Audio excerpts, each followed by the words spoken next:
네, 안녕하세요. 주식은 역시 기리기리스의 기리시입니다. 안녕하세요, 여러분들. 자, 증시가 이틀 연속 처음에는 쭉 빠졌다가 그래도 조금 회복하는 모습을 나타내고 있습니다. 그러니까 장중 조정이다, 아랫골이다 라고 얘기를 해볼 수 있는데, 보통 이런 흐름은 조금 더 증시가 올라갈 때 나타나다 보니까 설 전이라서 뭐 바로 이렇게 올라가긴 좀 힘들겠지만 그래도 최악의 상황은 아닌 듯 합니다. 조금 더 기대해 보도록 할게요. 자, 오늘의 공부 바로 보도록 하겠습니다. 같이 공부하시죠. 렛츠 기릿!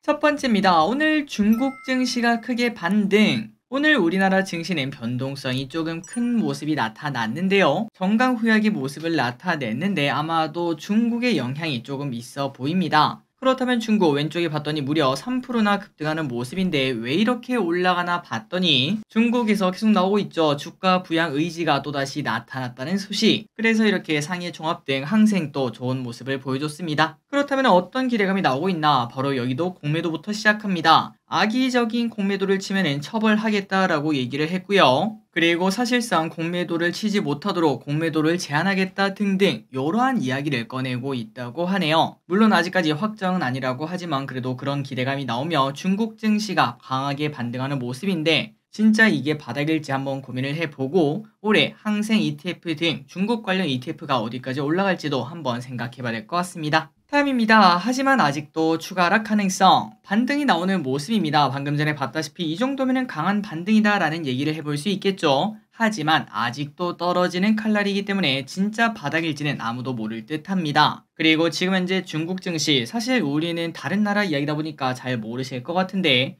얼마나 지금 상태가 안 좋냐면은 MSCI 중국 주가 지수는 무려 21년 고점 대비 61%나 급락한 상태라고 합니다. 지금 현재 우리나라는 한 20%, 25%그 정도 하락한 상태죠. 그거만 해도 야 이거 답답하다, 코스피 디스카운트 어떡하냐 요런 얘기를 하고 있는데 그런데 중국은 무려 61%나 급락한 상태라는 거. 이 와중에 미국은 신고가를 내고 있다 보니까 온도차가 너무나 심한 걸 볼 수 있습니다. 그러다 보니까 중국 내부에서도 당연히 불만이 많다고 합니다. 그래서 중국 당국에서는 주가 부양 의지를 꺼내고 있지만 아직까지 구체적 이야기를 꺼낸 건 아니고요. 그리고 또 얘기가 나올 게 예상만큼 좋을지도 미지수다 보니까 여전히 시장 참여자들은 의심을 하고 있다고 합니다. 그런데 개인적으로는 결국은 기회가 아닐까라고 보고 있습니다. 보통 정부에서 나서면 그게 바닥의 신호일 확률이 꽤나 높기 때문에 과연 중국이 진짜 지금이 바닥일지 한 번은 우리가 신경 써서 볼 필요가 있을 듯 합니다.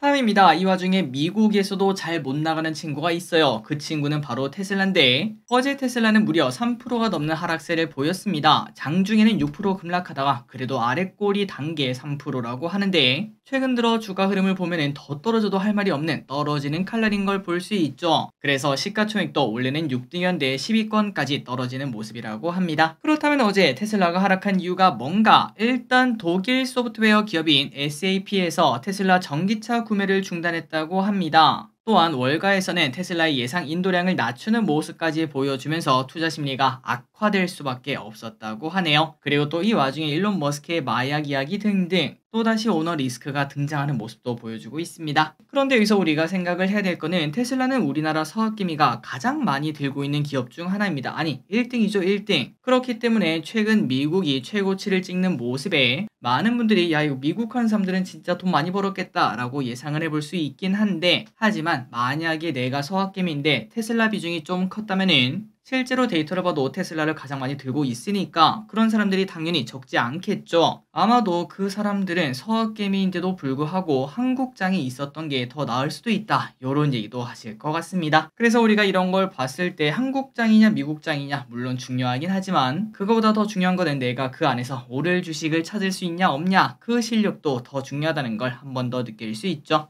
어쨌든 모든 건 돌고 돕니다. 지금 이렇게 하락하고 있는 테슬라는 언젠가 또다시 올라갈 거고요. 이렇게 안 좋은 중국, 그 다음에 우리나라도 다시 또 올라가는 모습, 그리고 또 잘 나가던 미국은 또다시 잠시 조정받는 모습을 나타낼 거기 때문에 우리는 하루하루에 일일비하지 말고 진짜 3개월 뒤, 6개월 뒤 아니면은 길면은 1년 뒤 그때 진짜 오를 만한 확신 있는 그런 기업을 내가 들고 있는지만 체크하시면 될 것 같습니다. 결국 개인 투자자의 강력한 힘은 시간이겠죠. 다음입니다. 저 PBR vs 성장주. 자, 오늘 증시는 조금 특이한 모습을 나타냈습니다. 저 PBR 관련주가 대거 조정을 받는 동시에 그렇다면 그 돈 어디 가나 봤더니 그 전 주도주였던 온디바이스 AI, 반도체, HBM 등등 요런 친구들이 급등하는 모습이 나타났다고 합니다. 그래서 앞으로의 흐름은 이 섹터의 시소 싸움이 일어날 것을 예상을 해볼 수 있을 듯한데요. 그러니까 둘 다 같이 오른 상황도 분명히 있을 수 있겠지만 그거보다는 한 놈이 빠지면은 한 놈이 오르는 마치 증시가 빠지면은 빅텍 같은 기업들이 올라가는 그런 모습이 나타날 수 있다는 거겠죠.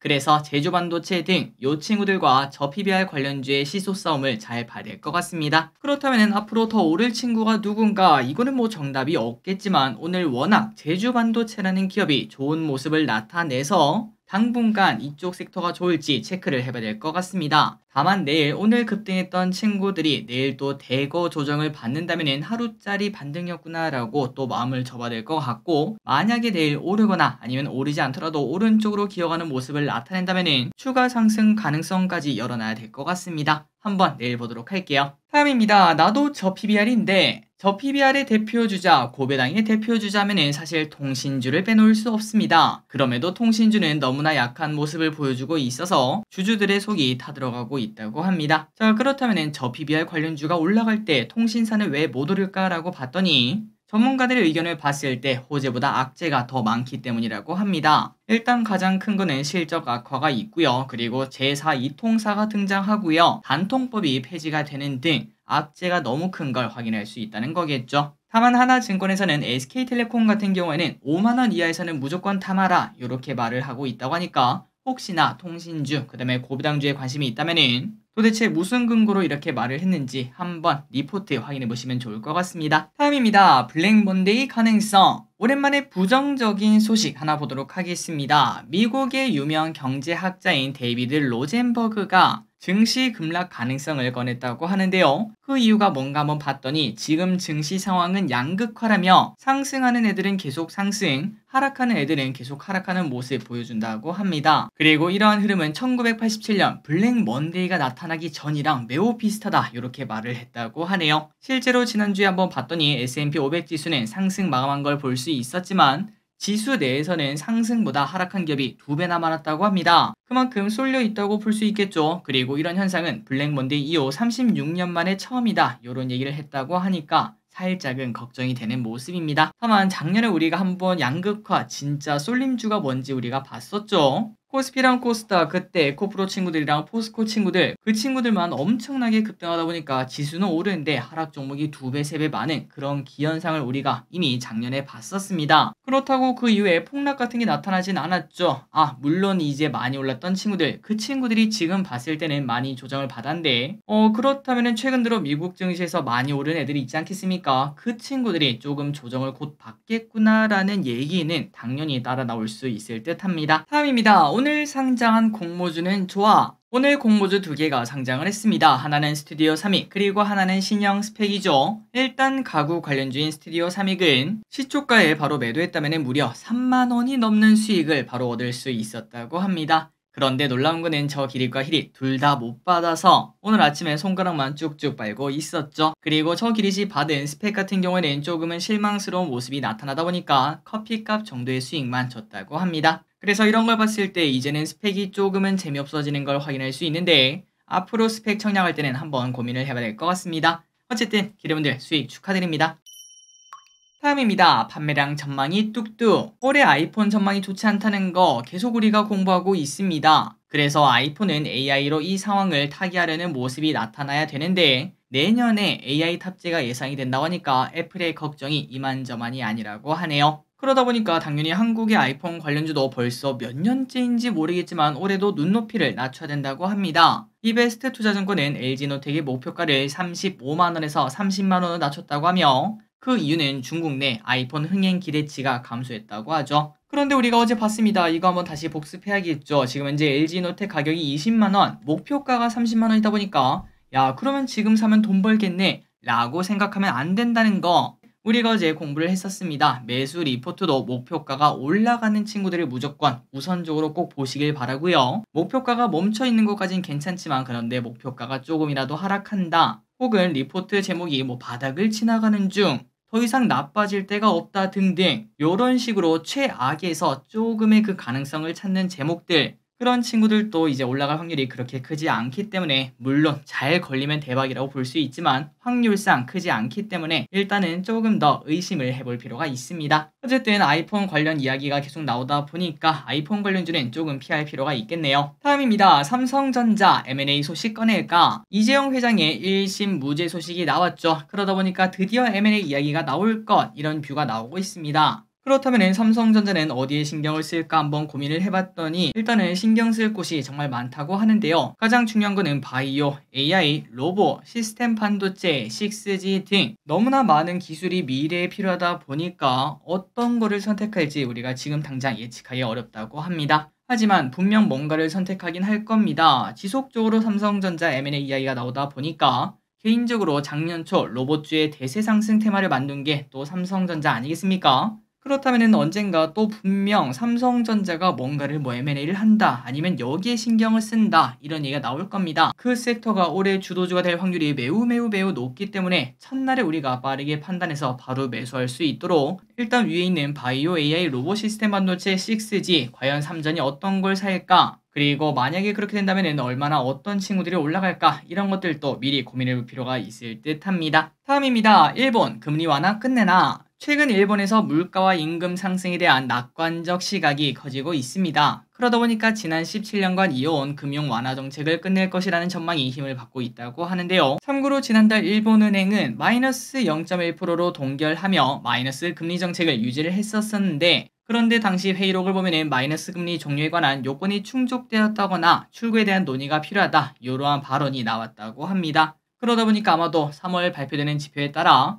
3, 4월쯤 마이너스 금리가 종료될 것 이런 기대감이 나온다고 하네요. 그런데 여기도 뭐 미국이랑 마찬가지입니다. 확정이라는 건 없겠죠. 물가 상승 압력이 조금씩 약화되고 있다는 점 이러한 우려감이 있어서 실제로 마이너스 금리 시대가 끝날지 조금 더 지켜봐야 된다고 합니다. 다음입니다. 4분기 어닝 쇼크. 롯데칠성이 4분기 실적을 발표했는데요. 그런데 어닝 쇼크 수준이 나왔다고 합니다. 매출액은 9,100억, 영업이익은 80억인데 시장 전망치가 280억이니까 너무나 크게 쇼크가 난 걸 볼 수 있죠. 이런 상황이 나타나다 보니까 롯데칠성은 9%가 넘게 빠지는 모습 보여줬습니다. 그렇다면 이렇게 실적에 큰 갭이 나타난 이유가 뭘까 한번 봤더니 IBK투자증권에 따르면 장기 종업원 급여 충당금 등 일회성 비용이 발생했고 그리고 필리핀 법인의 영업이익이 감소했다고 합니다. 그러다 보니까 영업이익이 나빠질 수밖에 없었다는 건데 하지만 필리핀 법인의 매출은 오히려 2,400억이나 증가했기 때문에 단기간 영업이익 하락은 큰 문제가 되지 않을 수 있다라는 시각을 가지고 있다고 하네요. 매출액까지 꺾였으면 이건 답이 없다라고 볼 수 있지만 매출액이 오히려 2,400억이나 증가했기 때문에 충분히 앞으로 영업이익도 따라올 수 있을 것으로 본다고 합니다. 다만 이제 이러한 소식에 롯데칠성의 주가 흐름은 매우 나빴습니다. 다음입니다. 하지만 이 친구는 호실적을 냈습니다. 일단 왼쪽의 차트부터 확실하게 다르죠. 더존 비존은 4분기 호실적을 발표했으며 매출액 1,000억, 영업이익 229억을 기록을 했습니다. 작년이랑 비교하면 매출은 35% 증가, 영업이익은 200%나 증가했으며 역대 분기 실적을 비교해도 최대 실적이라고 하니까 이렇게 주가가 급등해도 할 말이 없을 것 같네요. 그렇다면 이 친구는 실적이 왜 좋은가 봤더니 영업부터 개발, 구축, 비즈니스 프로세스 전 과정에 AI를 적용하며 업무를 효율화하고 있어서 비용을 줄이고 수주를 늘려 실적 호조를 이어가고 있다고 합니다. 다음 소식입니다. 우리나라 보조금 줄어듭니다. 환경부가 전기차 구매 보조금 개편 방안을 오늘 발표했는데요. 가장 중요한 건 얼마 주냐 이거겠죠. 최대 보조금은 작년보다 30만원이 줄어든 650만원을 준다고 합니다. 그리고 지급 대상 차량 가격도 줄었습니다. 5,700만원 미만에서 5,500만원 미만으로 줄어들었는데 참고로 작년에 출시된 테슬라 모델 Y의 가격이 5,699만원이다 보니까 보조금 범위에서 벗어난 걸 볼 수 있습니다. 아마도 우리나라에서도 테슬라 가격이 조금 내려갈 것 같네요. 그리고 25년부터는 5,300만원 미만으로 강화가 된다고 하니까 갈수록 보조금 받기가 더 어려워집니다. 그리고 이건 잘한 것 같습니다. 충전 속도가 빠른 차량을 구매하면 30만원의 인센티브를 제공하는 등 배터리 성능에 따라 보조금 차등이 강화가 되었다고 합니다. 아마도 이거는 중국산 전기자동차 안 그래도 저가 공세로 들어오면은 우리나라 자동차 입장에선 좋지 않겠죠. 그래서 중국 전기차를 조금 견제하는 것으로 보인다고 하네요. 그래서 이러한 모든 보조금을 받으면은 최대 650까지 받을 수 있다고 합니다. 다음입니다. 결국 결정이 되었습니다. 올해 의대 정원 2,000명 늘린다. 지난번에 저 기리실 쓱 봤을 때는 한 1,000명에서 1,500명 이 정도 예상이 나왔는데 무려 2,000명이나 늘린다는 소식. 참고로 2006년 이후 의대 정원은 3,058명이었는데 이제는 5,058명으로 2배 가까이 늘어났습니다. 그렇다면 앞으로 어떤 일이 일어날까요? 일단은 만약 제가 부모라면 의사가 될 가능성이 2배가 늘어나다 보니까 조금 더 애들을 이거 공부 좀 시켜야 되지 않겠나 라는 고민을 할 것 같습니다. 그러다 보니까 오늘 교육 관련주가 좋은 모습 나타냈다고 하네요. 다음입니다. 신생아 특례대출 인기. 신생아 출생 가구의 연 1에서 3%대로 5억의 주택 구입 자금을 빌려주는 신생아 특례 대출이 인기를 끌고 있다고 합니다. 지난달 말에 출시했는데 벌써 10,000건 가까이 접수되었고 약 2.5조의 접수를 받았다고 하네요. 그래서 이러한 특례 대출이 젊은 부부의 주택 구매 부담을 덜어줄 것으로 보인다고 하는데 다만 대상도 적고 공급 규모도 작기 때문에 집값 반등으로 이어지기는 많이 어렵다고 합니다. 다음입니다. 그런데 요거는 또 뒷걸음질을 치고 있다고 하네요. 청년 희망 적금 만기가 도래하면서 청년 도약 계좌로 연계하는 가입이 시작이 되었는 거 아마도 알고 계실 텐데 그런데 오히려 희망 적금 만기 예정자들은 도약 계좌에 관심을 두고 있지 않습니다. 지난달 기준으로 재신청자를 포함해 약 38만 명이 청년 도약 계좌 가입을 신청했지만 실제로 개설한 사람은 4만 명밖에 안 된다고 하는데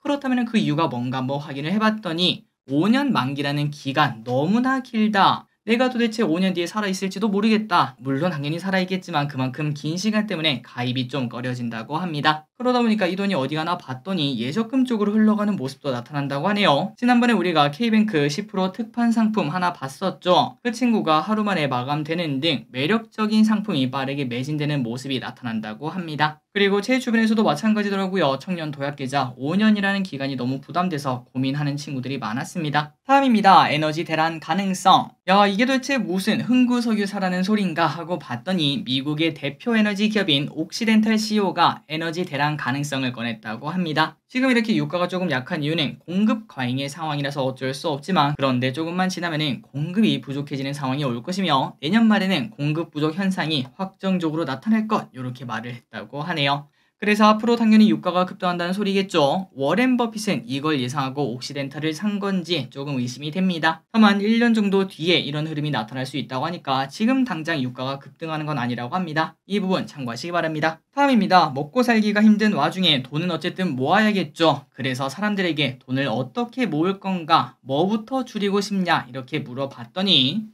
카드고릴라에서 진행한 설문조사에 따르면 소비자들이 가장 아끼고 싶은 지출 1위는 바로 공과금, 아파트 관리비를 꼽았다고 합니다. 그리고 그 다음으로는 외식, 배달비, 통신비, 차량 유지비 등 이런 것들이 이어졌고 조금 의외인 것은 쇼핑, 구독, 여행, 문화생활비 이런 비용은 후순위에 위치했다고 하네요. 사실 우리가 봤을 때 가장 줄여야 되는 거는 쇼핑, 구독, 여행, 문화생활비 물론 이것도 다 필요하긴 하지만 이거부터 좀 줄이면 좋겠다라는 얘기를 해볼 수 있겠죠. 그런데 그 친구들은 오히려 맨 마지막에 있고 무조건 내야 되는 공과금, 아파트 관리비 이 친구들이 너무 아깝다 이렇게 말씀하신 분들이 많았다고 합니다. 마지막 소식입니다. 설 상여금 얼마일까? 이거는 그냥 통계니까 쓱 보고 끝내보도록 하겠습니다. 자, 인크루트에 따르면 직장인들의 평균 상여금은 93만원 수준이라고 합니다. 다만 응답자 10명 중 3명은 아무것도 받지 못한다고 하니까 단순히 이거 보고 야 나는 이거보다 많다 적다 이렇게 말하긴 좀 어렵겠죠. 그냥 참고하시면 될 것 같습니다. 반면 플랫폼 자코리아에 따르면 평균 상여금이 62만원으로 꽤나 차이나는 모습이 나타났고 10명 중 4명은 받지 못한다 이렇게 응답했다고 하네요. 자, 오늘의 공부 여기까지 끝났습니다. 설을 앞두고 증시가 조금은 메롱이지만 좀 좋아지길 바랍니다. 지금까지 기리셨습니다. 빠이요.